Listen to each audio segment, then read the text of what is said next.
Terry, a toll-free 14511 Terrace Road, East Cleveland, Ohio. As I've said before, I don't want to merge with a city that got killer cops that shoot people at them 137 times, that are under the auspices of the United States Justice Department, and you turn on national television and radio, it's a disaster for the black community, absolute disaster. The system thinks we need to go back to chattel slavery, I guess, I don't know. On April 26, 2015, the founder, oh dear, I can't think of the founder's name, Bert Jennings, who's turned 92 late last year. We're going to have a gravesite coming together at Carl Stokes' ceremony. It will be the 19th time that we have done that. I personally have been at all 19. At Lakeview Cemetery from 3 p.m. to 4 p.m. for former Ambassador Carl Stokes, who one or two people might not know that he was the first black mayor of a major city. I never got to vote for him because I moved to the palatial city with my family at East Cleveland, Ohio. Amazing. I got a question before you start, please. Excuse me. Given that we got so many people in line, Council President, can we go down to 2 minutes so we can get more people in? No, because just that's extended 15 minutes. Just extended. No, it's still just, it's You 3 minutes extend a it. person. It's It's Everybody mandatory. in just there. 3 minutes or 15? 15 minutes. 3 minutes a person, 15 And then minutes you can max. expend it. Okay, sorry. That's the way it's done. Because we are here. I am just baffled at this council. You sit up here and keep passing stuff, authorizing the mayor to do this, authorizing the mayor to do this. Never hear, totally disrespectful to the city, to the resident, I said the city, which is the residents as well. The other thing that troubles me, you sit here, pass legislation to demo. You are priming the city for anybody, for them to come in here, just build or what have you. There is absolutely nothing. You sit here and you can demand that we're going to have to do some rehabbing in this city. That's what community development is about, to help do development in this and rehab houses to keep the stock of housing. But you sit up here, just demo it. Do you know anything else? You can get money for demo, and why can't you get money for rehabbing? Because you're not out there asking for it. Just sitting up here, just, whew, it's sad. It's really sad. And then about the petition, you can get them because that's a lie they perpetrated in getting signatures saying it was led to people to believe that it was a commission that they was forming, and when they was, and when you read that mess to you, it said down at the bottom, all the way at the end, the commission. Everything was about annexation of the city. That is a fraud that been made here and perpetrated on the people. He can be brought up on charges for it because you misled the people in what you was doing, and that what need to take place here. And so you sit here, and then he demanded that you guys, it come before you, that you demanded that you act on it, but you don't sit up here and demand anything. Then with tearing down the demos, council has a responsibility and making recommendations what you want demoed around here. Not it's a one-sided thing. It has always worked that way. You sit down with whoever chair contracts and property. They bring that person in. If you're going to demo, we want a list. We have a list for you to put on this list. You can't put them on there. We don't demo anything. But I'm just sick and tired of you helping Gary Norton out, and he's show you how much he respect you and respect the citizen of this community. You don't. Now, he's supposed to be here, and he's not here. And you keep sitting up here, passing stuff, whatever, nobody here to elucidate on it, what it covers or whatever. You just sit up here and pass it. And then when you come back, as I've told you before, and I'll tell you again, you're going to be peeping through bars with I him. know the jail was coming. L 14802 Elm, and I'm claiming Strathmore today also. I'm upset with the damaged street on Strathmore. Whoever's council, ward, I need you to look at it. My nephew broke his leg, arm, and damage to his knee because somebody decided to run him into a hole. Wow. Run him into a hole in Strathmore. Wow. I'm not happy with it. I want to take care of it. We didn't complain about it enough. Time to do something about it. I want to address this, the young man who lost his life to the accident with a truck. If y'all gonna bring police officers in here, and I'm gonna address this to the law director, I want them to stay here for 5 years or longer, because there's no such thing as these officers coming in and leaving, getting their training here, going somewhere else. The officer that was on this side here, because it's choking me up, didn't want to do CPR to that young man. What? He didn't want to do CPR to that young man. That young man could have survived a little bit longer if the officer would have done what he was required to do. Said he doesn't have the training for it. Law director, you're supposed to be neutral to this whole thing. You're supposed to help both sides. I'm sorry. It's time to recognize the damage here. The mayor, council, you're supposed to help both sides. You're neutral. Finance director, it needs to be addressed that they need to know the recovery plan money, or either add a date to the time. You have till this market period to get us this information, or penalties of, we shut it all the way down. Why not? We're in a situation where East Cleveland, if we don't do something now, we're going to Cleveland, period. Everybody knows where the money is, what time it's supposed to be on the table. It's not here.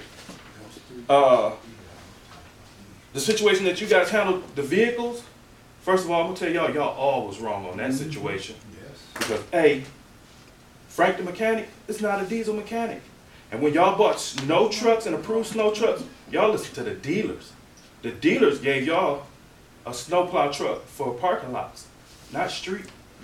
Because if you look at the trucks, and if y'all didn't know something, you should have asked anybody in that, one of the guys, to go with us, tell us about these trucks.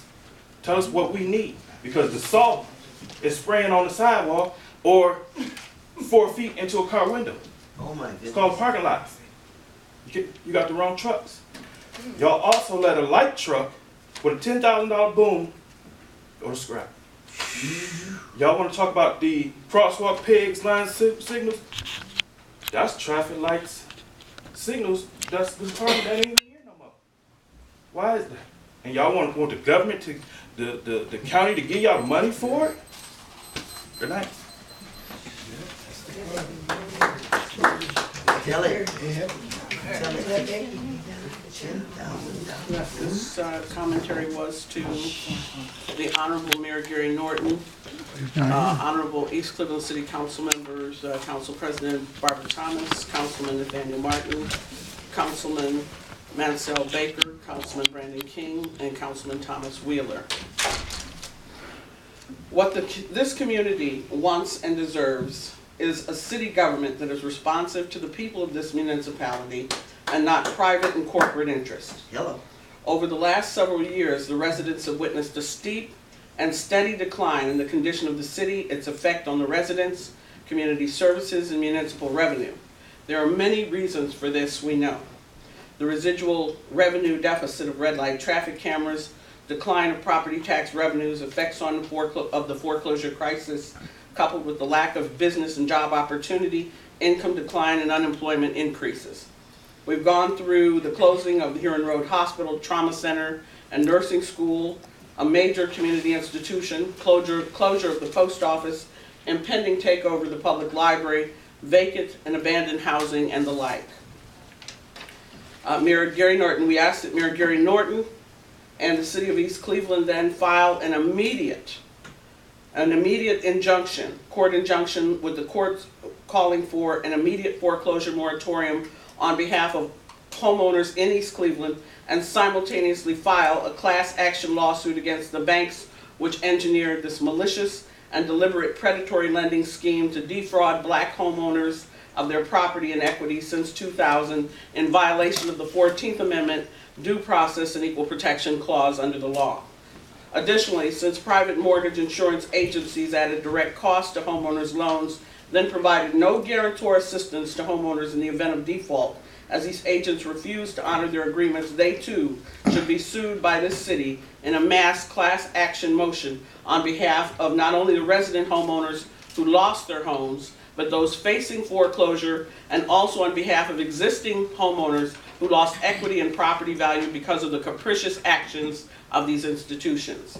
We're requesting restitution, the elimination or reconfiguration of principal, and the elimination of interest of all resident homeowners currently underwater as a result of loan predation with principal forgiveness and the issuance of free, clear titles where possible to homeowners, particularly seniors and disabled.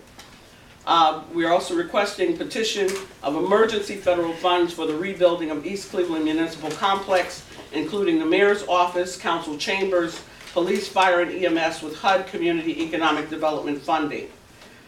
The Financial Management Chairman, Gerald Silvera, has already publicly announced that the financial condition of the city was strategically calculated and deliberately engineered to fail. See the column post for that. The residents of this city need and demand leadership. It is our anticipation that you will provide that as our council. You have been elected to serve the residents. The residents need your help. They need education, training, jobs, income, services, redevelopment funding, economic solvency, and restitution. We're requesting federal funds also to sponsor a jobs bill and business program for the residents. The immediate demand for a citywide moratorium on all East Cleveland resident foreclosures, emergency and state federal funding, HUD need-based funds earmarked and distributed to residents to code repair our homes, the fortification of the East Cleveland Public Library with branches reopened over the next 2 years, emergency state funds to repair all stoplights, street signs, potholes, and continue the demolition of dangerous structures, clearing land for redevelopment legally, not unlawfully. We also need the complete rehab of the East Cleveland Shopping Center on Euclid to provide more jobs for the residents, the preservation and rehabilitation of public housing and additional housing for moderate and low income families, which is not included in the current development scheme. Preservation Society funds for the preservation of East Cleveland's historic churches, the retention of the Helen S. Brown Senior Complex, the fortification of the Solar Building Snickerfritz, the Chateau, the East Cleveland Community Theater, the Coit Road Farmers Market, which should be built for vendors to accommodate vendors year-round, akin to the West Side Market. Purchase, acquisition, demolition of former Miss Didi's for redevelopment as an adult educational and training complex for all residents, akin to PNC Connect. Allocation of land for the East Cleveland Museum of African American History under the guidance of Dr. Paul Hill of Naropi and Norma and Don Freeman. Black on Black is an institution as well. They could use a good building. A joint partnership to put East Cleveland Women, Children, and Families Community Education Center in school buildings at the corner of St. Philomena's. Thank you. Right on. There's more.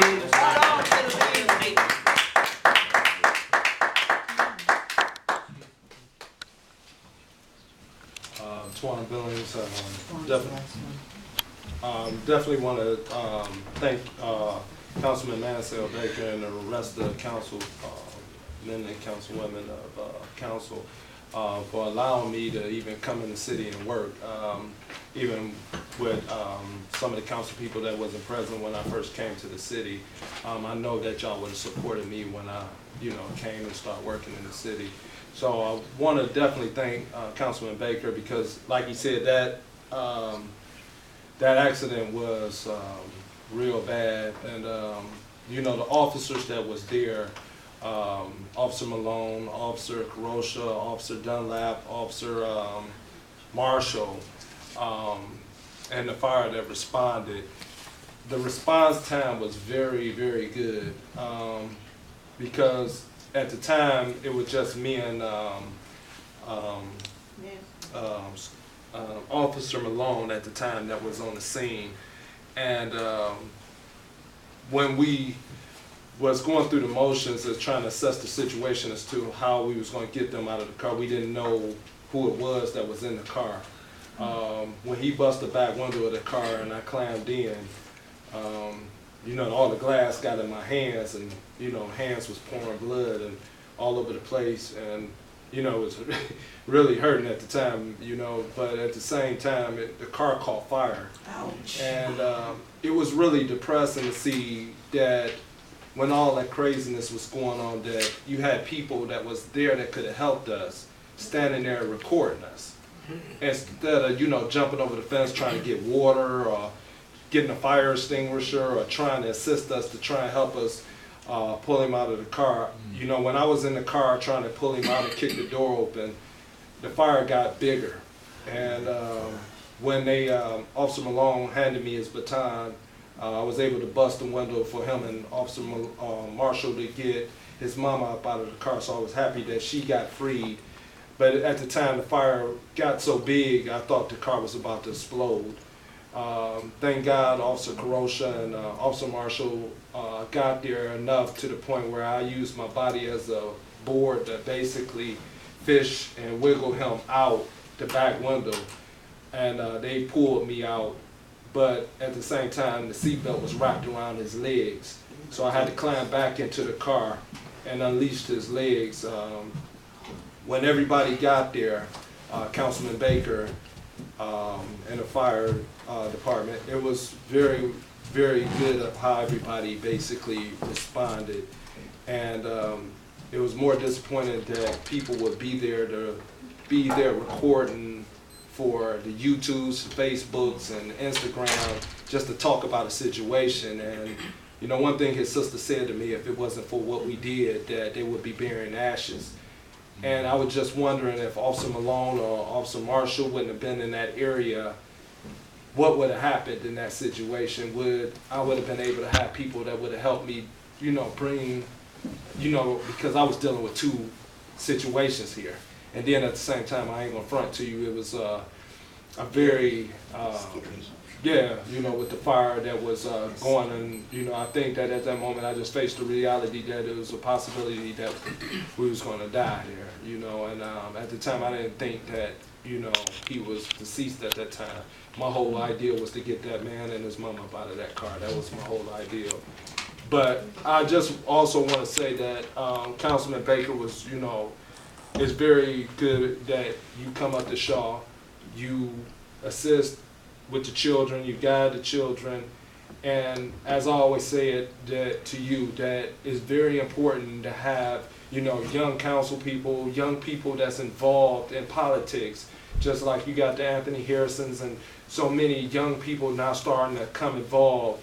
But I think that, and I always say this, and I said this to Miss Fannie Lewis when she was alive, it's time to start learning how to pass the buck and mold the right type of people to be able to be council people, to be more aggressive. As black folks, we don't have enough leaders to be able to take a slapping upside the head for people that want to do things that is just not right for us as the people. It's just, I just don't want to get on that tangent. I just wanted to thank everybody and to, you know, what everybody has done.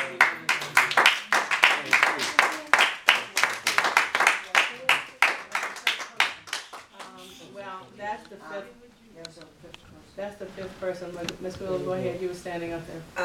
Yes. I have a couple of questions. The access channel I see is out, and Yes, it was. It hadn't been on for the weekend. well, it's been longer than that actually. Another thing I want to speak about is in concerns of this Governor Kasich, this $1 million that you guys are trying to get. As I said before when I was here, the mayor is completely manipulating you guys. Totally manipulating you, as well as he's manipulating the residents of the city. You guys have to bring something to the table. I mean, I would love to see it stay East Cleveland.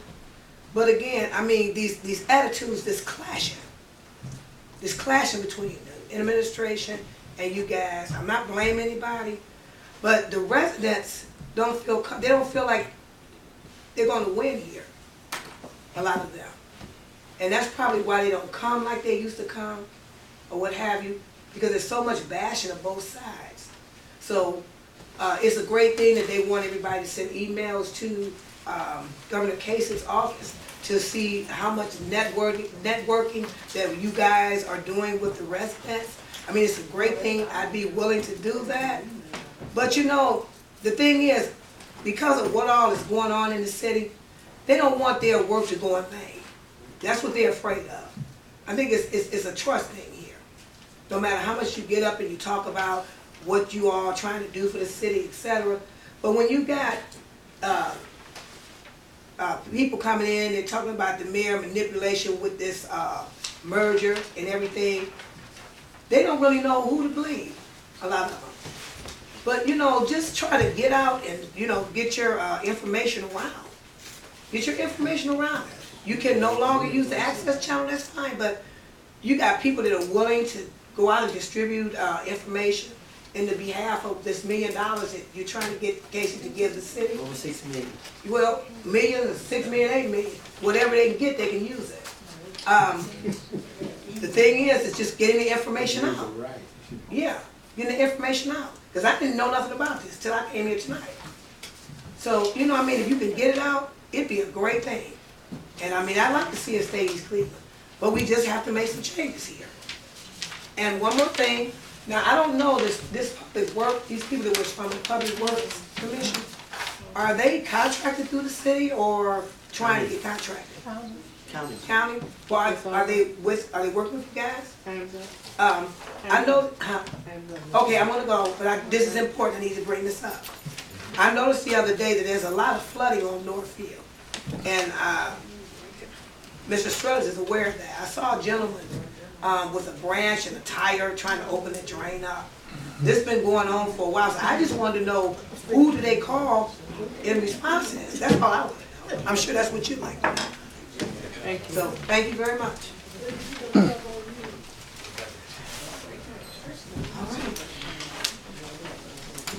All right, response from the council, the mayor's not here, so it's response from council. Madam Law Director, do you have any response to the people that are Thank you so much.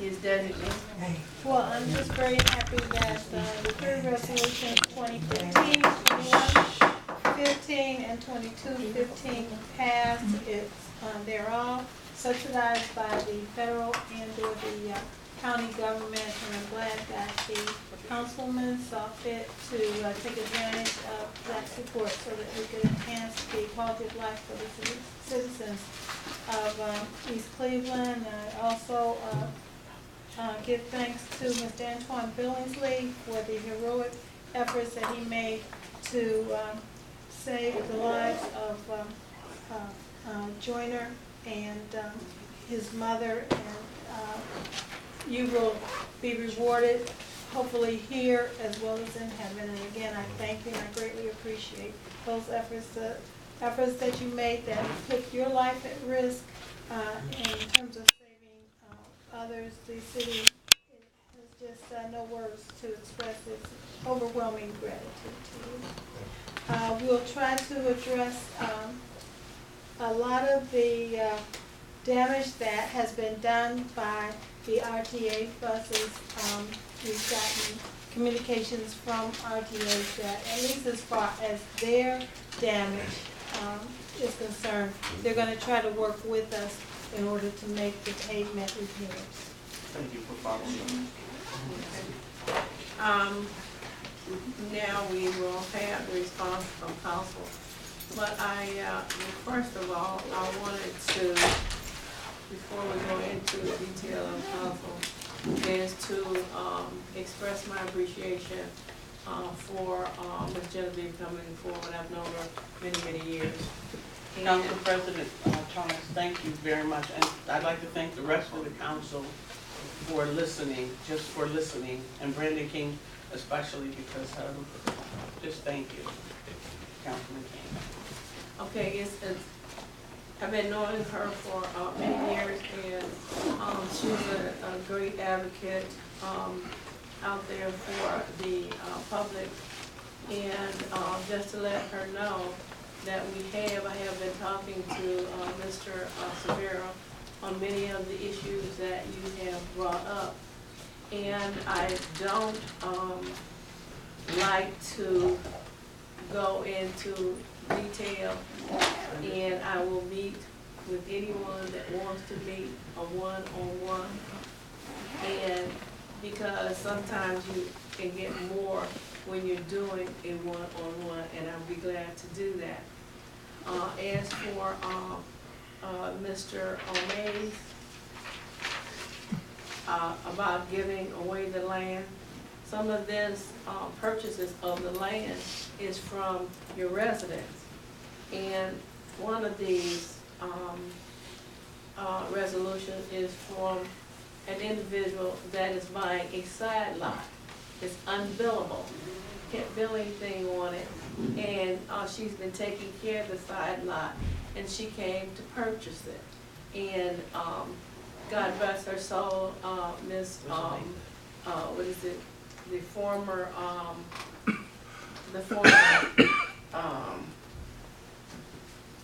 my former colleague, Mildred Brewer,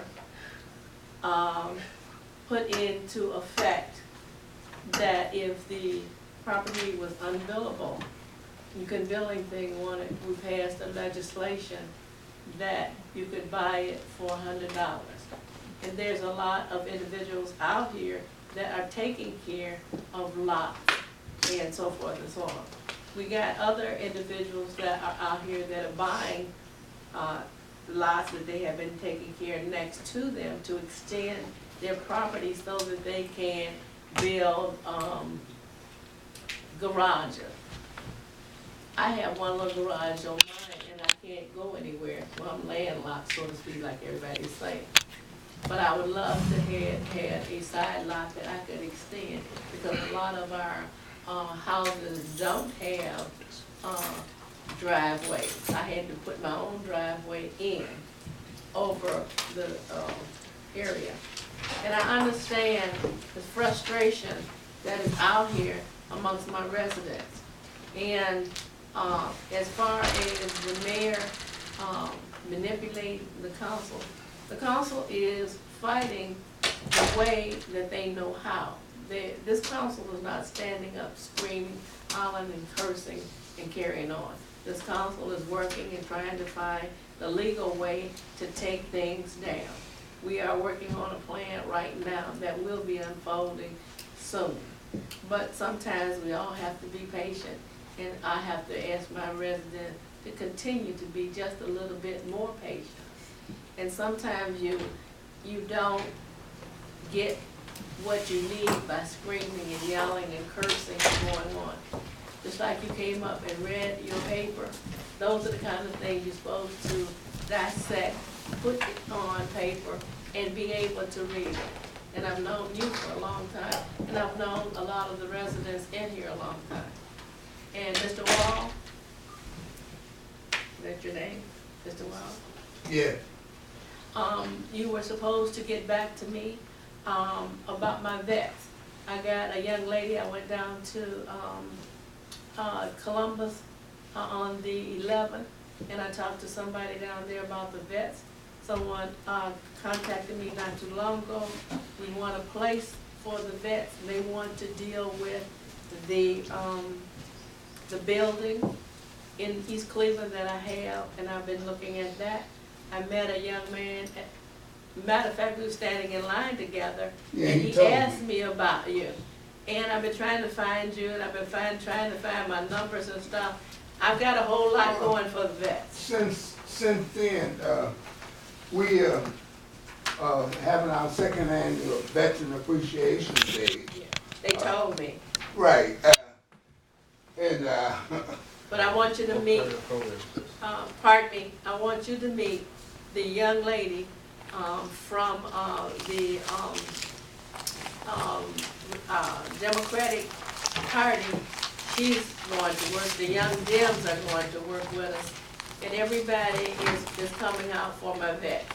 And Mr. Nathaniel Martin just had at his meeting, they're starting a new program for the vets. So I will talk to you, I will get with you and talk to you, and I think there's some more exciting things going to happen with the vets. Well, we're legal now. I know all about it. They've come to me. Okay, but I've been looking for you to respond and tell you that I've been working for my vets.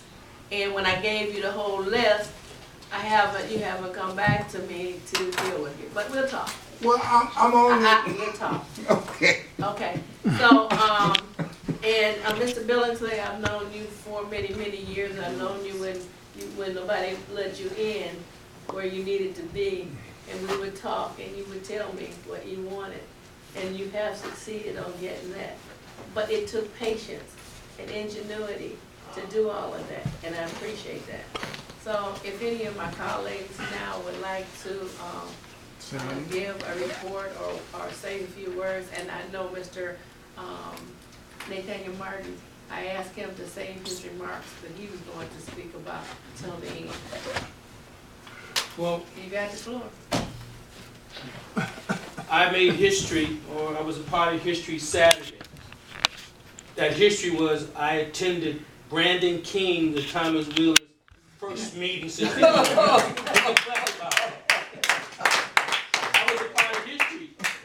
Okay. That's a positive. This young man, and when he first started doing his things, I worked with him, with Gus Skies when he was at Cleveland Clinic. That's how far back he started doing his thing, and I'm glad he's connected. And I commend him and Mansell. I was up there, but I was there for about an hour, but they had already done what they did, which was a good thing. Now I got to deal with some negative stuff that you need to hear. Oops. Number one, as you know, a young man was hit by a car, a vehicle owned by the city of East Cleveland. It's a truck. A truck. No insurance. Right. Well, here's what I'm hearing, and it'll be substantiated. Number one, the person who was driving the vehicle, I got 3 calls on it today. I can't prove it, but I'll just state what was told to me. Did not have a driver's license. That will come out eventually.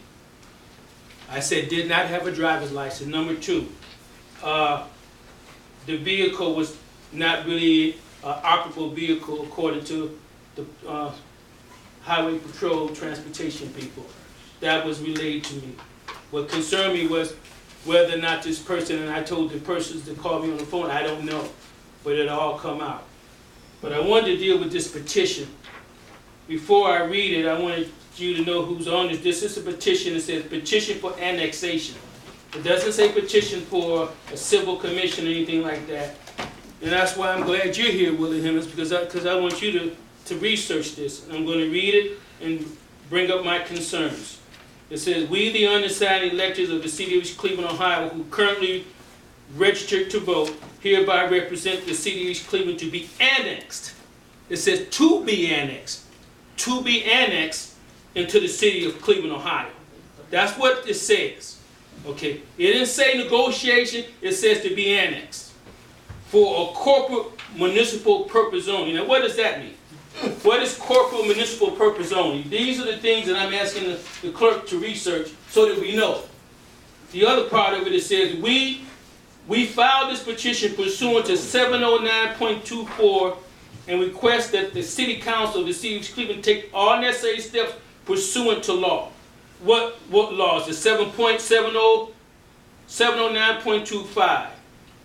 Limited to passing an ordinance declaring its intention to enter in negotiation with the City of Cleveland within 30 days.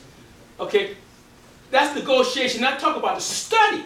Let's talk about negotiations with the city. This is, Norton brought this up at the last meeting, and he read what he wanted to read, but this was the questions. When I was up at that meeting at McGregor, I said, I'm not signing this. Let me continue. Okay, declaring its intention to enter into negotiation with the city of Cleveland within 30 days, appointing 3 commissioners to represent the city of East Cleveland in negotiations, submitting the questions of annexation to a vote of the electors at the next regular primary election within 30 days of receiving the conditions of annexation, from the commissioners on all steps required by law. Well, I asked him, I said, who were the commissioners? I'm talking about Norton. This was at McGregor. I was there. He did say that 3 would be from Cleveland. He said 3 would be from East Cleveland, selected by this council. Okay. It's a lot of gray areas here. Now, here are the signers of the petition. On all the petitions, you need to hear who they are. Gary Norton on Newberry. Daryl Fields, okay, on Oak Hill. Latanya Jeanette Foster on Newberry. Lillian Ophelia Sharpley on Charles Road. She's the deputy director of the Kyle County Democratic Party. She lives in East Cleveland. And Michael Smedley, the chief of staff. So what I'm requesting, and I'll close, is I want a legal interpretation of what this means. Okay, I'm asking her, and I don't know if you need to send an email to her as soon as you can respond to this, because I find this to be deceptive. Because it's talking about annexation, and it's not talking about, you do the study first. Okay, all right, so this is confusing to me. Okay, another thing that came up that's confusing is, if the merger takes place, how would that impact the schools? Okay, well, at Thomas Wheeler's meeting and Brandon King's meeting, it came up. Norton said it doesn't. But Eve Westbrook was there from the school board, and she said it does. She said the property tax would go to Cleveland and the cities would crumble. So these are the gray areas, but we're going to deal with this eventually in a public meeting where we're going to have somebody who really knows what they're talking about. But this is confusing. And closing, the Calling Post and a number of the papers are moving the agenda of North's agenda is merger. Okay? And he's saying this publicly. Okay, and I think what forced his hand was this recall effort that failed. He came out and showed with his true hand. People believe, and I close on this, that he was intentionally put here to do what he's doing. When he came here 5 years ago, Barbara, he came here for one specific reason, and that was to run the city in the ground, and that's what's happened. Now, if we got $20 million from Cleveland Clinic, and $12 million went to tearing down the facility, and we had $8 million, we shouldn't be in the situation we're in right now. We should not be if you manage it right. So let it be written, so let it be told. I've spoken. I thank you. Thank you. It is now 9 o'clock. And we have discussed, we have answered questions, and we'll have to do that afterwards. But I appreciate everybody coming out, and I